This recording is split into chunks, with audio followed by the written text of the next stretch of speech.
Hey, you're awake. This thing's stuck on your head, you daft muppet. Oh, Jesus. Virtual reality. More like, I'd rather Zuckerberg virtually piss in my virtual eyes than ever have to suffer through Meta Horizon Worlds again. Take a look around. This may not be Meta Horizon Worlds, but it is our world, and one that we actually have some degree of autonomy in.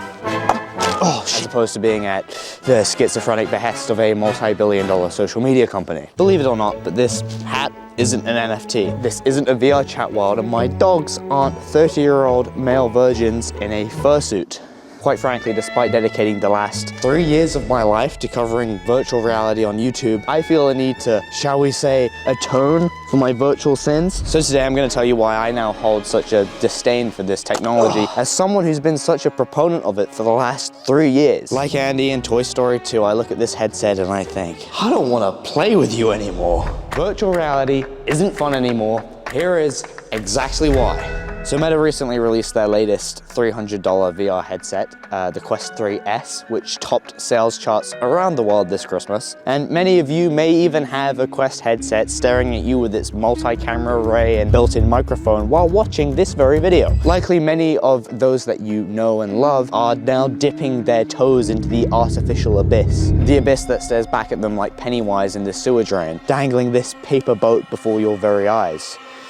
My dog's ass is in frame. This is no longer just a toy that lets you be Batman. It's a multi-billion-dollar industry in the palm of your hands. Look, though it was just Christmas, I am not the Grinch. I'm not here to spoil your virtual fun. Half-Life Alyx is one of the best video games ever made. I believe that. Boneworks is an unbelievable feat of independent development. Gorilla Tag features one of the best movement systems of any video game ever and provides endless hours of fun with friends. I'm a big fan of fun. I'm like the most fun guy that you'll ever meet. Look how happy I am. So what I'm saying is, I'm definitely not here to tell you that Meta has effectively slowly monopolized the VR industry to the point where most VR developers can't compete outside of their ecosystem, effectively nuking the PC VR industry as developers prioritize Quest versions of their games. I'm not telling you that in today's video because you already know that. Instead, I'm here to talk about a few issues that are far more pressing, starting with the children.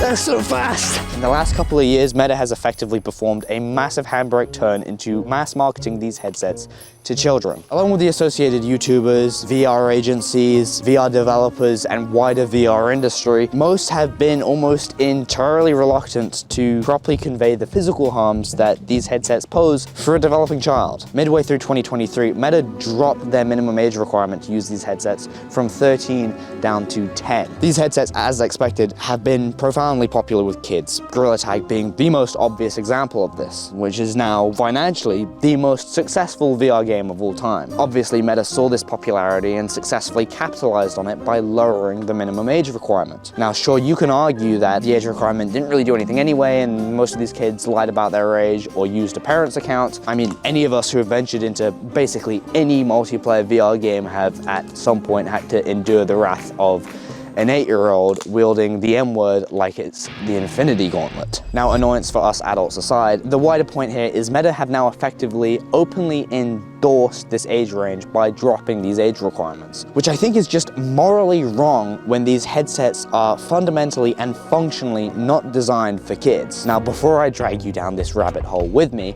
1, please f***ing subscribe. It is freezing out here, mate. 2, patreon.com/gethip. You can give me money there to financially support this independent content and so I can buy more than one suit. And finally, 3, if you're a parent and you believe that Meta actually cares about your 10-year-old, you are not only mistaken, but politely, and I say this lovingly, you are a silly dumbass. Remember, patreon.com/gethip. These age requirements are not reflective of the truth. They're reflective of a multi-billion-dollar social media company trying to profit off of your 10-year-old. Now, this is a study from the University of Liverpool entitled Changes to Visual Parameters Following Virtual Reality Gameplay. Now, long story short here, and including the findings of a couple of other reference studies, they found that amongst the 78 participants that they had tested after 15 minutes of Beat Saber, they could clearly see that their eyes had been over-exercised, stressed and fatigued. No surprise there. The strain on participants' eyes was also correlated with a worsening near-point accommodation, which effectively means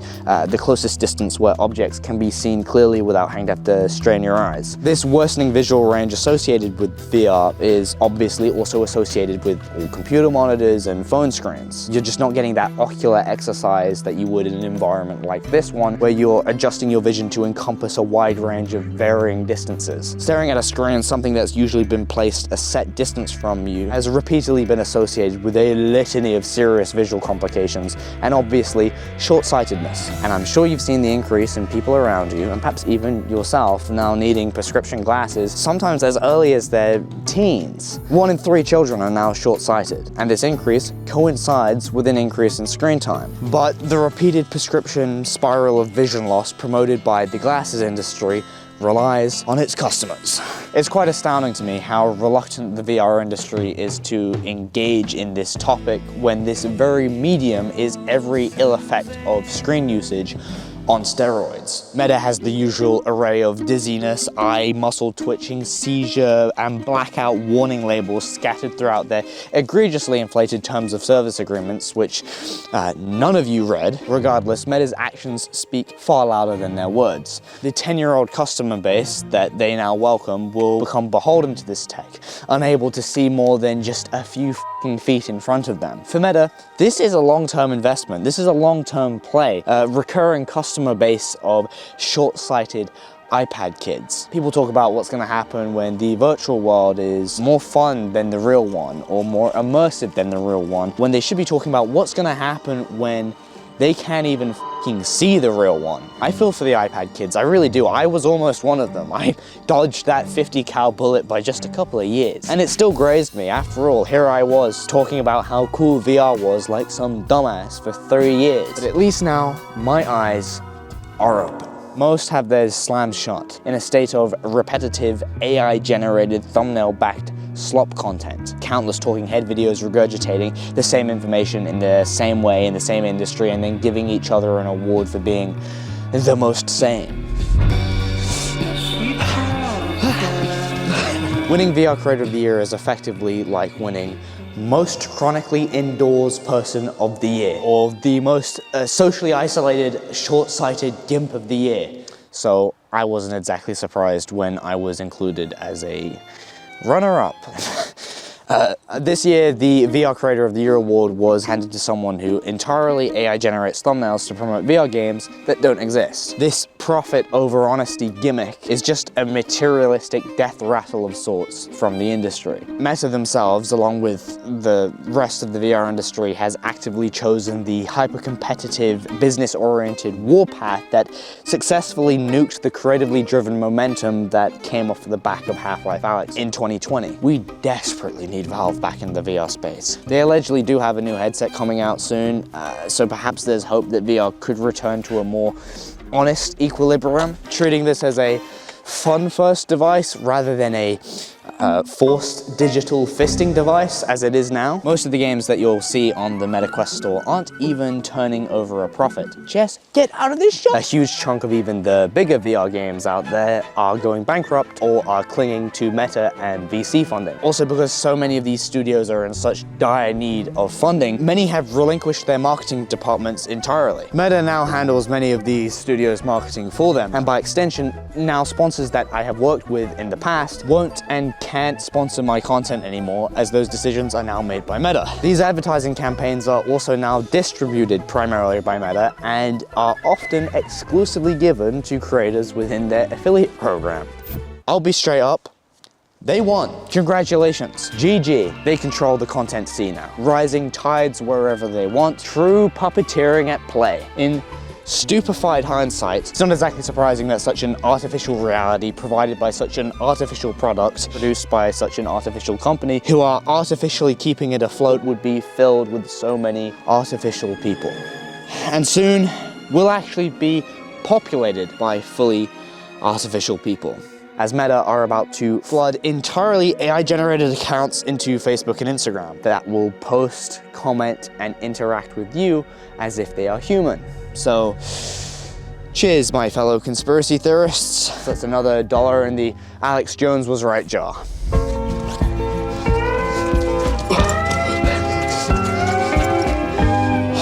I could continue to list these headsets' shortcomings, the repetitive strain injuries and stress fractures caused by the headset's weight on people's necks, of which there have been multiple cases. I could continue to berate you with how Meta, with their aforementioned Meta Creator Program, have effectively tried to poach me on multiple occasions to get me in their affiliate programs for exclusive sponsorships or early access to headsets and games before release, and even maybe sitting at the feet of Zuckerberg himself at Meta Connect in 2023, like all of these other creators. But to join their club, you're so frequently met with non-disparagement agreements. But after all, who can blame these creators for signing that when they get front row access to Zuckerberg's toes? I mean, how could you possibly remain unbiased? I could keep going. I mean, Pimax has lost their goddamn mind completely. They're shamelessly copying Apple at this point and want you to pay well north of $1,000 to have the pleasure of not even owning their headset, and instead paying an additional $697 at a rate of $33 a month until you've paid off the total cost of the headset. That totals nearly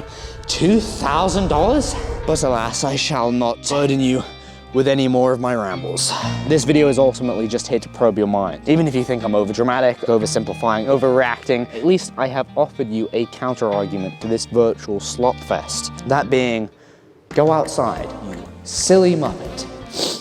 If you have a local park, sit in it. If you have a field of grass, lie in it. If you have an instrument to touch or actually play, or a lover's hand to hold, then what the f are you doing at a virtual Sabrina Carpenter concert? Think about it. Ollie, come here. This goes without saying, but I am no longer making VR videos. Instead, I will be focusing on being a full-time schizophrenic and yapping to whoever will listen to me out in the woods. I will still be reporting on the occasional earth-shattering dystopian evolutions in modern technology, so perhaps you'll get to see my takes. Walter, you're in the middle of my shot, so perhaps you'll hear my whiny takes on Meta in the future. But from now on, stop calling me a VR YouTuber. Jess, please get out of my shot. Please stop blocking my shot. Jessie, come here. Yes, you're blocking my shot, but it's okay. Instead, just call me the GOAT. Just kidding. You can call me Heisenberg. Goddamn right. No, I'm still kidding. You better call me Soul. No, my actual name's Charlie. Well, gang, that's it from me. And remember to give me money at patreon.com/gethip, or I am actually cooked.